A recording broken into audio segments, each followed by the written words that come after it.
کشمیر صرف ایک جغرافیائی خطہ نہیں بلکہ ایک ایسی سرزمین ہے جہاں ہر صبح ایک نئی جدوجہد کے ساتھ طلوع ہوتی ہے اور ہر رات کسی نہ کسی ماں کی آہوں میں ڈوب جاتی ہے۔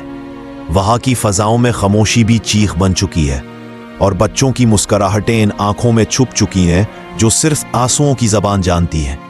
جب دنیا جدید ٹیکنالوجی، تعلیم اور ترقی کے زینے چڑھ رہی ہے، تب کشمیر میں زندگی آج بھی خوف کے سائے میں قید ہے۔ ہر گلی، ہر در و دیوار، ہر کھنڈر ایک کہانی سناتا ہے، ایسی کہانی جو کبھی مکمل نہیں ہو پاتی۔ وہاں صرف گولیاں نہیں چل رہی بلکہ خواب بھی ٹوٹ رہے ہیں۔ نوجوان جو قلم اور کتاب کے ساتھ قوم کا سرمایہ ہو سکتے تھے، وہ آج سڑکوں پر گمنام لاشوں میں بدل رہے ہیں۔ انٹرنیٹ کی بندش صرف ایک سہولت کا خاتمہ نہیں بلکہ علم، رائے اور سچ تک رسائی کا گلا گھونٹنے کے مترادف ہے۔ جب آوازیں دبا دی جائیں، سچائی کو جھوٹ سے لپیٹ دیا جائے اور دنیا صرف تماشائی بنی رہے، تب انسانیت کے مفہوم پر سوال اٹھتے ہیں۔ کشمیر ہم سے صرف ہمدردی نہیں، بصیرت اور جرات مندانہ آواز مانگتا ہے۔